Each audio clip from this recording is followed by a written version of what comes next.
Hello and welcome to FX Acrobatics. I am the Acrobat and today we'll be doing a weekly forecast for the week of March 6th to the 13th of 2022. Today we're just going to try and make this quick so that we don't spend a lot of time doing a lot of analysis. Okay, first let's have a look at the economic calendar. This week, not many news on Monday and Tuesday, but we do have a high impact news on Tuesday, but it is often no concern to us since it falls outside the kill zone of interest, which is London Open and New York Open for our purposes of testing the ICT concepts. All right, we have something for the dollar on Wednesday and not high impact news here, and there are a lot of high impact news on Thursday. So I'm thinking, just me thinking, looking at the economic calendar, on Friday we had non-farm payroll, and then now we have very little high impact news. So this is most likely gonna be a consolidation week up until Thursday, which has a lot of high impact news. So we'll see a lot of movement, maybe kick off on Thursday. Whatever direction we are going to try and analyze or predict on the coming charts, we will see that movement we're going to predict is most likely to occur on Thursday and Friday.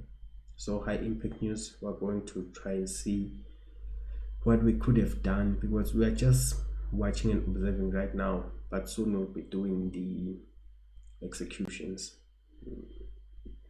and we'll see what happens from there. Okay, another thing of interest is actually the interest rates. Get that? See what I did there? Anyway, no pun intended. We have interest rates being changed on March 17, 2022. We are going to have another meeting for the BOE, which is the Bank of England, so that we'll have something for the pound. But here they've already changed the interest rates by 25 basis points.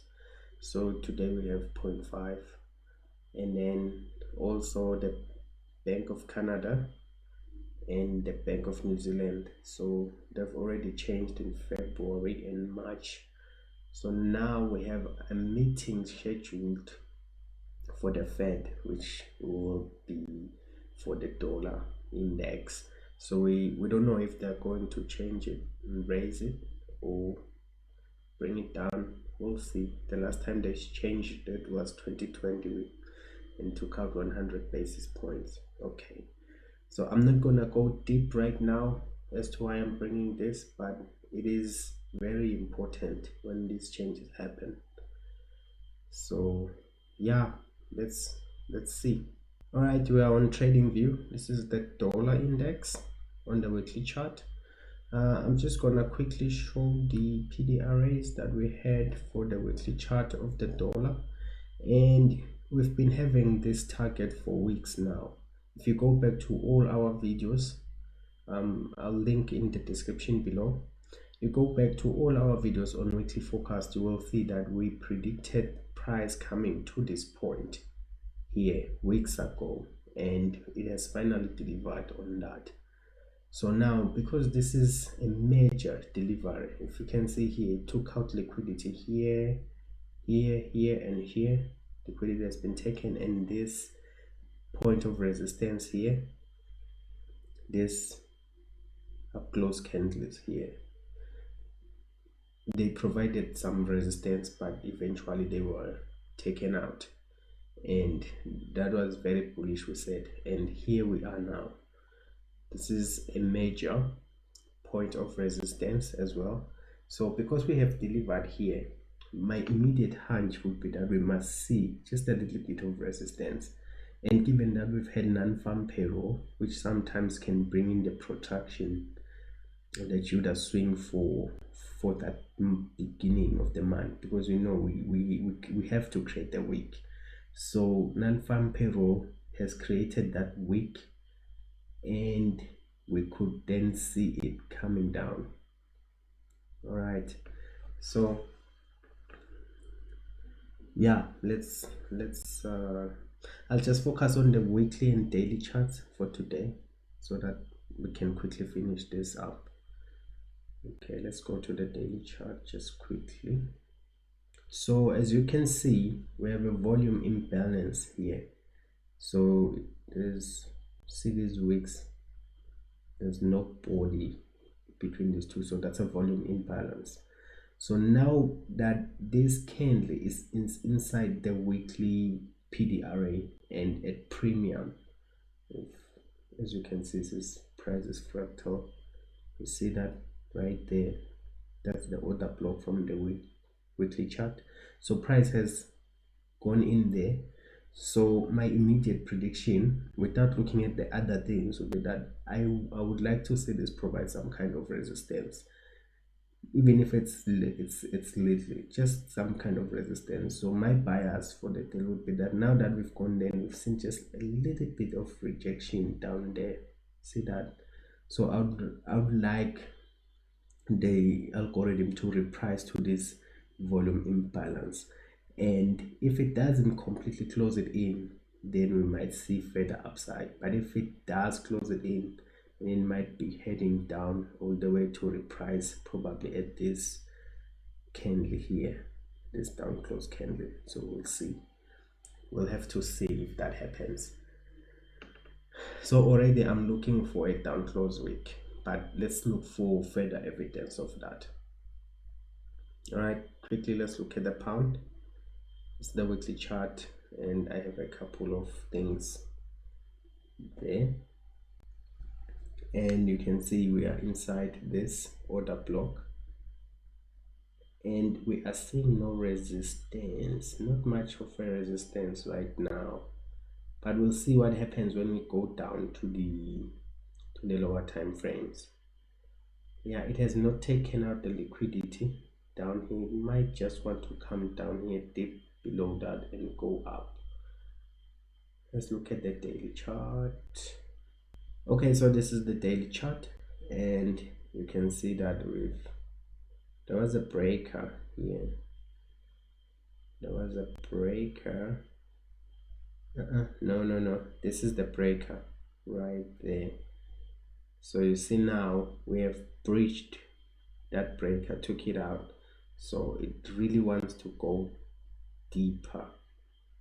There's liquidity down here, very interesting stuff, and I'm actually seeing some kind of a market maker sell model here. If this is the original consolidation here, we could have that stuff, smart money reversal, maybe long sell there,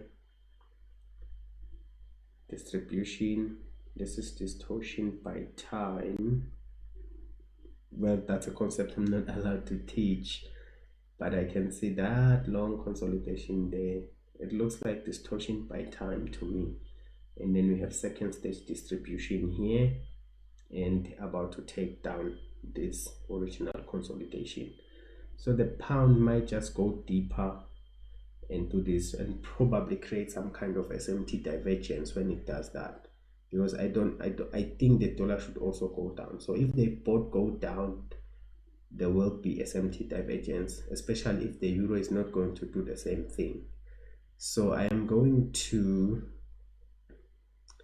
put myself out there and hope and pray that it comes here.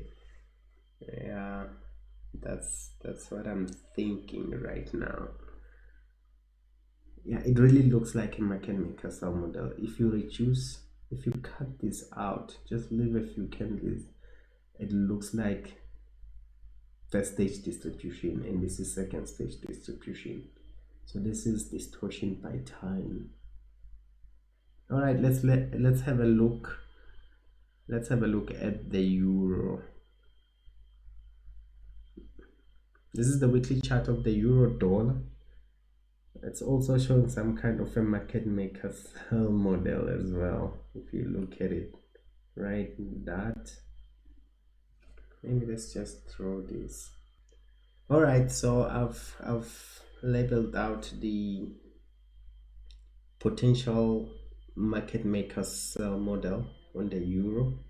Original consolidation here, accumulation, reaccumulation, smart money reversal, low risk sell, distribution, second stage distribution, and now we have to take out this.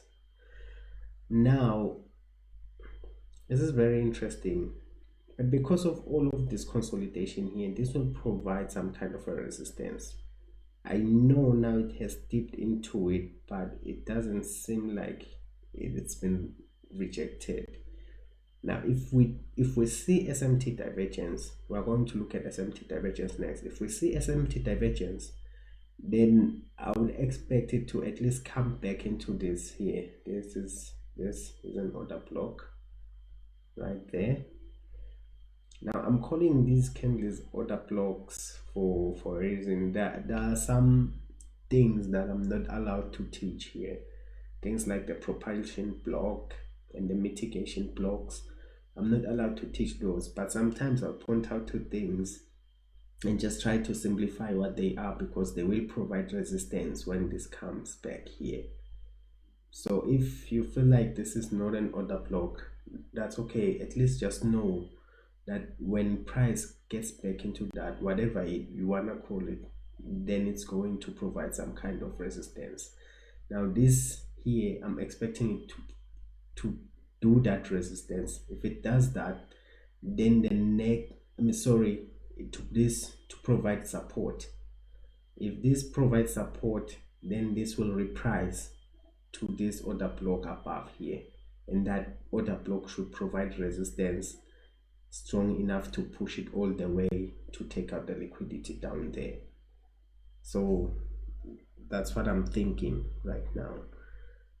Of course, guys, I have specified that I'm not a professional trader. I'm just practicing the ICT concepts, and if I'm wrong, it's okay. I'm not even using live funds here. We're learning together. That's what I believe. You can correct me on some things. It's okay. I won't take offense. I mean, that's the reason why I'm here. If you feel like I said something wrong, just write down in the comments, or you can write to me in the email fxacrobatics@gmail.com. Just do that, but try to be polite, of course. Don't be offensive. I mean, we're all civilized, so I won't take offense when you get those suggestions. And yeah, please. Okay, so that's what I'm thinking right now. So if I read this wrong, just correct me down in the comments. Tell me what you think. If you even have a link to share for a video or a chart somewhere where I can look at your own analysis, it's okay. You can share with me, and if with your permission you want me to present it in this channel, then I'll do that. All right, finally, let's look at SMT divergence. Yeah, this is gonna be an interesting one. Okay, so this is the weekly chart here. So I have the dollar index up here, I have the euro, I have the pound, and this is the weekly chart. Now if you look at this here, the pound has not made a low yet. The euro has made a low from this point. Of course, it's important that we look at the point of origin. It has to be the same. This is the point of origin that we're looking at, and this is the final point. So the dollar has made a high comparable to the euro, but the pound has not made the low, that low that the euro has made. There's a little bit of resistance on the pound. So I don't know if it wants to come back at least here and retest this. See this here, it looks like another block. So if it comes back into that and then sell off to clear out the liquidity below here, as we have said that we are seeing a market maker sell model. Even if I can drag this all the way to the daily, okay, maybe before I go to the daily chart, look at this. See, from this point here to this one, see that origin to this one, look at the pound. It went up, created a higher low, but this one made a lower low. And what happened after that? Look, it went up, and here it went up. Of course, the dollar went down. So that was SMT divergence there, as you can see. Maybe let me just draw it for simplicity's sake and make it quick. See that what the pound did on this is the weekly chart. It did this up to this point, and the dollar, see, dollar makes a higher high, euro makes a lower low, but the pound makes a higher low. See that SMT divergence, so it wasn't willing to go down any further, so it went up. Because of that, the euro was doing a stop run, went up, and the dollar also was doing a stop run and went down. So now the pound again doesn't want to go down. These two have already done that. So I'm thinking SMT divergence right now. So the most likely scenario then is that for this week we might still see that downside. It might still be a down close week, but before it does that, at least it must, or it should, in my thinking, come back into this and then go down, sell off. The pound, the daily chart, also it might just go back and reprice to this order block and then sell off to clear out the liquidity down here. The dollar, when those two go up, so it should go down, retest the volume imbalance, maybe rebalance all the way to this smaller order block and then go up. All right, so that's what I have. Yeah, so I have a couple of videos coming up that I've scheduled. Two of these videos are lecture videos. One is the trading journal, the software that you can use to log your trades and back tests and forward tests, and also paper trading, which are things that we are going to start doing in the coming few weeks. So I want us to be aligned and have a standard way of journaling. And then the next video after that is going to be time and price theory.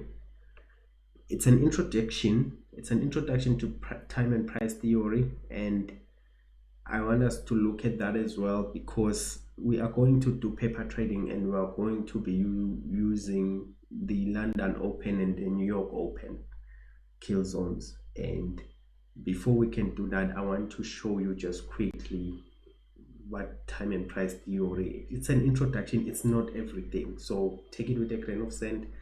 I'm only showing you the things that we need. If you want to dive deep, definitely go to the Inner Circle Traders channel and learn the things there. That's the guy who came up with the concepts. You learn them from him, and then I am just practicing them, showing you how I can practice them the right way, the way he teaches, and we'll see if eventually we will be profitable traders. So if you are willing to come with me, then this is the way.